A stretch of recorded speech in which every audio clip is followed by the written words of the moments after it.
વિશ્વ પર્યાવરણ દિવસ નિમિત્તે બે ગુજરાત એનસીસી નેવલ યુનિટ, વડોદરાના 50 ઉત્સાહી એનસીસી કેડેટ્સ અને ભારતીય નૌસેનાના જવાનો દ્વારા પર્યાવરણ જાગૃતિ અભિયાનનું આયોજન કરવામાં આવ્યું હતું.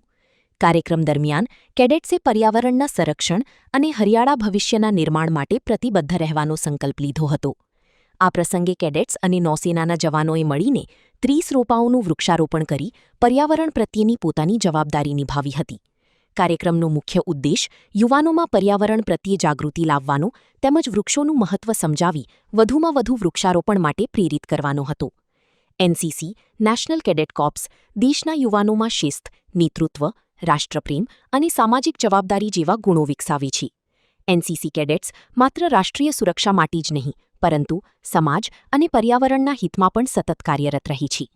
વિશ્વ પર્યાવરણ દિવસની આ ઉજવણી એ એનસીસીના એકતા અને શિસ્તના મૂલ્યોને ઉજાગર કરતી પ્રેરણાદાયી પહેલ બની હતી.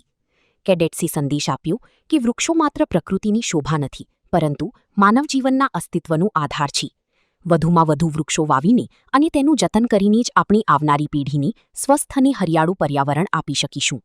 આ હરિત અભિયાન દ્વારા યુવાનો અને નાગરિકોને પર્યાવરણ સંરક્ષણ માટે આગળ આવવાનો પ્રેરણાદાયક સંદેશ આપવામાં આવ્યો હતો.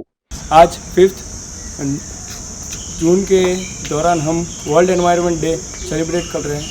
हमारे कैंपस में हम सब ने डिसाइड किया कि आज हम सभी पेड़ लगाएंगे, पेड़ पौधे लगाएंगे और एनवायरनमेंट के बचाने के लिए एक नई शुरुआत कर रहे हैं हमारे यूनिट के द्वारा. तो हम सभी चाहते हैं कि आप अपना साथ हमें दें और हम सभी एनवायरनमेंट को बचाने के लिए एक नए योजना की शुरुआत कर रहे हैं आज से और हमारे यूनिट से इसकी शुरुआत होगी. पेड़ लगाने का उचित समय 20 वर्ष पूर्व था और आज अभी वर्तमान में है. आज हम यहाँ पे प्राकृतिक संरक्षण के ऊपर विषय में चर्चा करेंगे और हम जानेंगे कि हम एनसीसी कैडेट्स होने के हेतु किस प्रकार इसमें अपना सहयोग और संभाव दे सकते हैं. The air we breathe and the water we use are becoming increasingly polluted.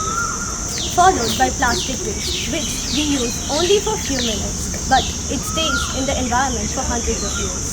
The another important factor is deforestation. Trees are being cut down rapidly, causing biodiversity and reducing the natural balance of our ecosystem. Then, which ultimately results in climate change, rising temperatures, irregular rainfall, floods and other extreme conditions result in pollutizing our environment. YouTube પર KNK media નેટવર્કને subscribe કરો, Facebook અને Instagram પર follow કરો અને દરેક પોસ્ટને like અને share કરવાનું ભૂલશો નહીં.